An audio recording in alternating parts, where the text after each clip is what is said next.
Mom's sick, so I came instead." Little girl walked into the job interview. What the Millionaire CEO did next was unbelievable. "Hello, I'm so sorry." Sarah's voice trembled as she pressed the phone to her ear. Her breathing was shallow, rapid, a result of the fever burning through her fragile frame. I'm in the hospital.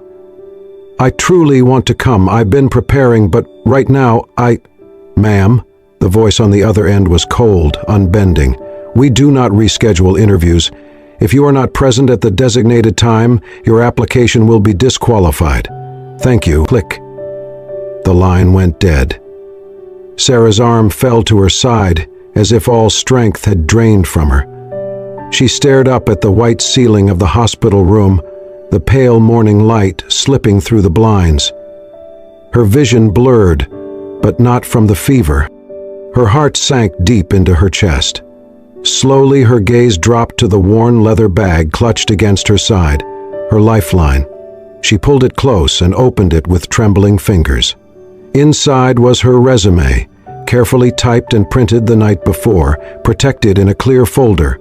A tiny, hopeful note she had written to herself rested on top. "This is the start of something better." Tears rolled silently down her cheeks. "Please," she whispered, barely audible, "do not take this chance away from me. My daughter needs this. She deserves more." In the quiet corner of the room, a little girl sat curled on a plastic hospital chair, legs swinging above the floor. Her name was Lily. She was 4 years old, with hair the color of honey and eyes as blue and bright as the morning sky. She had watched her mother make sacrifices every single day, watched her come home late from the diner, exhausted, only to sing lullabies before bed. Watched her fix their broken toaster with duct tape and a spoon. Watched her skip dinner so Lily could eat. And now, Lily had watched her mother cry. She did not speak. She simply sat still, small hands clenched on her lap, her face serious beyond her years. When Sarah fell asleep, finally overtaken by medication and fever, Lily stood on the chair, leaned over, and gently brushed a strand of hair from her mother's damp forehead. Then she climbed down. She tiptoed to the bag, unzipped it slowly, and took the folder inside, the one her mom had looked at every night for a week. She stared at it for a long moment. Then she turned, walked to the coat rack, and reached for her favorite pink dress. The one with the little white bows on the sleeves? She slipped into it without a sound. Then, with both hands clutching the oversized folder, she padded out of the hospital room and down the hallway, past nurses and patients and the coffee machine that never worked. No one noticed her. No one stopped her. She found her way to the ground floor and out into the city morning.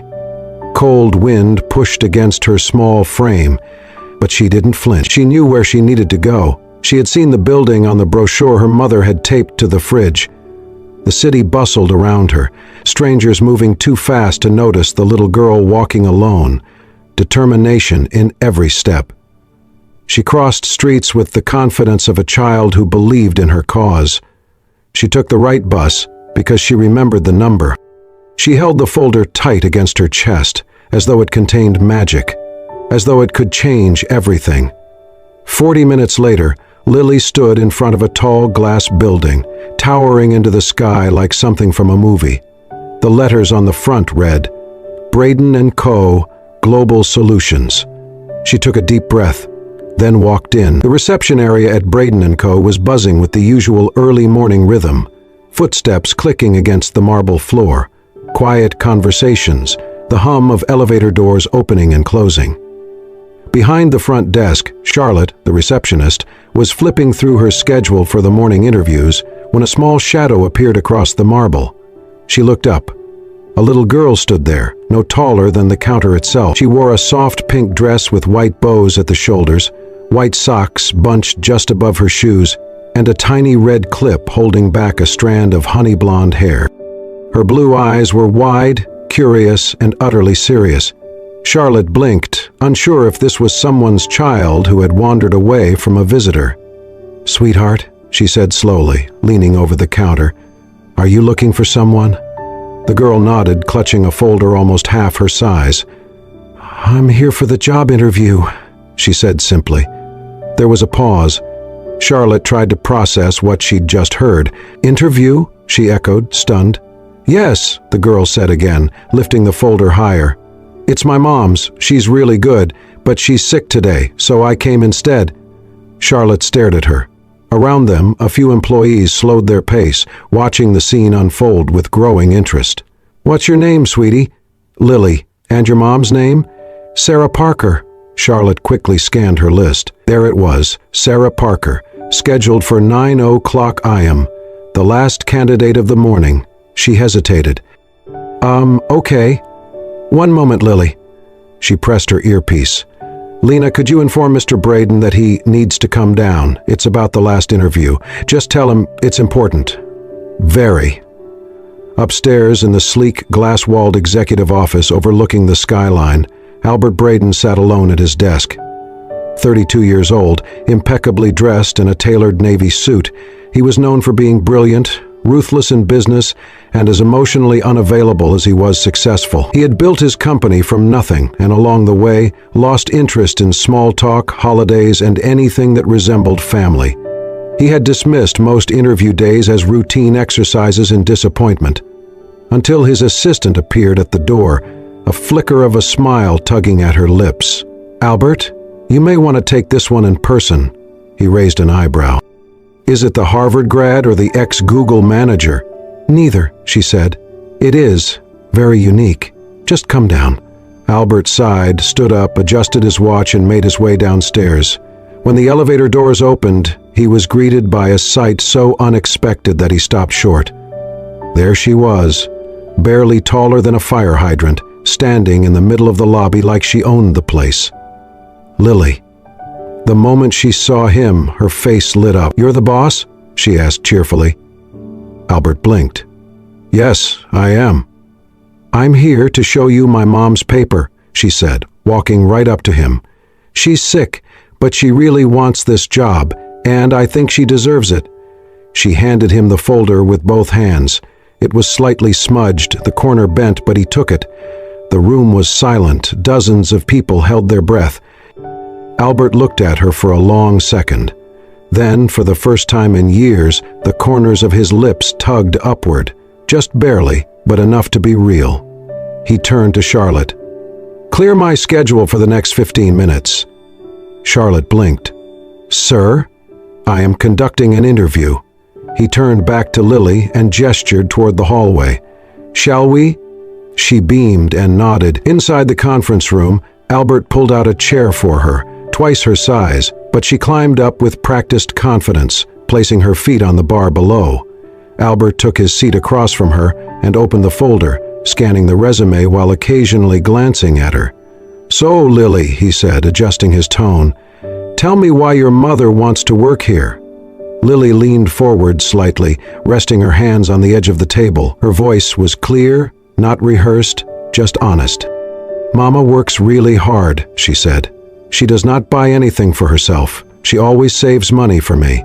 She wants a job that's not just cleaning or waiting tables. She says she wants to use her brain again." Albert looked at her, unmoving. "She went to college, but she had to stop," Lily added, "because she had me." He blinked slowly, his jaw tight. "And you think she would do well here?" Lily nodded enthusiastically. "She's really smart and kind. She always helps people." Albert stared down at the resume again, this time reading every line more carefully. Then he looked back at the girl. "And why did you come here today, Lily?" She smiled. "Because Mama was really sad when she hung up the phone. She said she wanted to give me a better life. So I came to help." Albert leaned back slightly. His expression softened. Not much, but enough for anyone who knew him to realize something profound had just shifted. He gave a small, genuine smile. "Well then," he said, closing the folder gently, "let us begin the interview." Albert sat across the table, hands loosely clasped over Sarah's resume. Though he had stopped reading it, his eyes were on the little girl seated opposite him, posture straight, feet dangling, eyes bright and unwavering. He spoke with unusual gentleness. "Can you tell me," he asked, "what your mom is like?" Lily's hands were folded in her lap. She blinked, thinking, then said with quiet certainty, "Mama works all day. All the time." He tilted his head slightly. "What kind of work?" "She cleans houses. And sometimes she's a waitress. Sometimes she brings food to people's doors. She never gets to sit down much." Albert frowned slightly, nodding for her to continue. "She never buys anything for herself," Lily added. "Even when her shoes have holes, she says, 'No, these are still good,' and then she buys me new ones instead." Albert glanced down at the girl's feet, white sneakers with glittery stars on the sides. New. Clean. It made sense now. "She always puts me first," Lily said, and her small voice turned soft. "Every time." There was a long pause in the room. The city noise was muted by the thick windows. In that quiet, Albert felt something stir inside his chest, something that had been still for too long. "Did your mom go to college?" he asked gently. Lily nodded. "She did. She says she loved learning. But she did not get to finish. She had me." Albert's breath caught in his throat. He leaned back slightly in his chair, eyes never leaving her. "She told me," Lily continued, "that she didn't regret it. She says I'm her favorite reason to stop anything." That sentence, so pure, so full of loyalty and sacrifice, landed with the weight of truth. Albert closed the folder. He could imagine it. A young woman, bright, ambitious, full of potential, and then suddenly completely alone. No family support, no partner, a baby. And instead of running, she chose to stay, to build a life around that baby. Even if it meant scrubbing floors, waiting tables, missing meals. That kind of strength was not listed on resumes. "And what do you want for your mom?" he asked, his voice low. Lily tilted her head, thinking again. "I want her to be happy," she said. "She's always tired, but she smiles when I draw pictures for her or when we watch cartoons. I think she just needs a break." She paused, then looked up at him with eyes as wide and blue as the ocean. "Mama doesn't need a lot of money," she said earnestly. "She just wants a job that lets her buy ice cream every weekend." Albert froze. Something about that, so simple, so heartbreakingly innocent, cracked a piece of his well-armored exterior. "She told me once," Lily whispered, "that she would be the happiest woman in the world if she could just give me that. A little bit of ice cream. Every Saturday." He swallowed hard. For a moment, he forgot to breathe. The silence between them was thick now, not awkward but reverent. Lily shifted in her chair, legs swinging again. Albert finally leaned forward, placing the folder gently on the table. "Lily," he said softly, "you know, I have interviewed a lot of people in this room." She looked at him curiously. "But no one has ever said something that mattered quite like that." She smiled, unsure what he meant, but sensing it was something good. "I think," he said slowly, choosing his words with care, "your mother might be exactly the kind of person we need." Lily's face lit up. "Really?" Albert nodded. "Really." Then, for reasons he could not explain even to himself, he added, "And I happen to know a place that has very good ice cream." She beamed. "Mama would like that." He smiled, a little wider now, a rare, genuine smile, one that reached all the way to his eyes. For a moment, he let himself imagine it. Sarah, sitting across from him, not in desperation, but with dignity. Lily by her side, laughing. A life that was not built on sacrifice alone, but one where someone finally showed up for them. He stood, walked to the door, and called for his assistant. "Please find out which hospital Sarah Parker was admitted to yesterday," he said calmly. "Send flowers and something for a little girl. Ask if she is available for a formal interview once she is well." Then he looked back at Lily, who was now standing proudly beside the chair, folder in hand again. "Thank you for coming today," he said. "You did a very brave thing." She shrugged playfully. "Mama says I'm brave all the time." Albert held the door open for her. "She's right." Albert sat alone in his office, the folder still resting on his desk. The room was quiet now, sunlight creeping across the floor through floor-to-ceiling windows. Outside, the city buzzed along its usual path, but inside, something had shifted. He opened the folder again, not out of obligation, but out of genuine curiosity. Sarah Parker. Her name was typed neatly at the top of the page. Beneath it, a concise and well-structured resume unfolded. A record not of prestigious titles or high-powered jobs, but of promise and perseverance. Academic achievements first, full scholarship to a reputable university, honors in her freshman year, president of the Student Marketing Club, peer mentor. Her GPA was impressive and her professors had left glowing references. Then, a sudden gap. No degree completed, no internships. Instead, the next section began with a string of part-time positions: waitress, housekeeper, delivery driver, late-night janitor. The kind of jobs no one boasted about, the kind of jobs that kept a roof over a baby's head. Albert read slowly, absorbing each detail, each choice.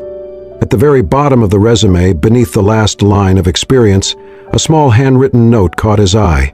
It was in soft ink, slightly slanted. Not dramatic, not begging. I am not looking for sympathy. I am only asking for a real chance. He stared at those words. They said more than any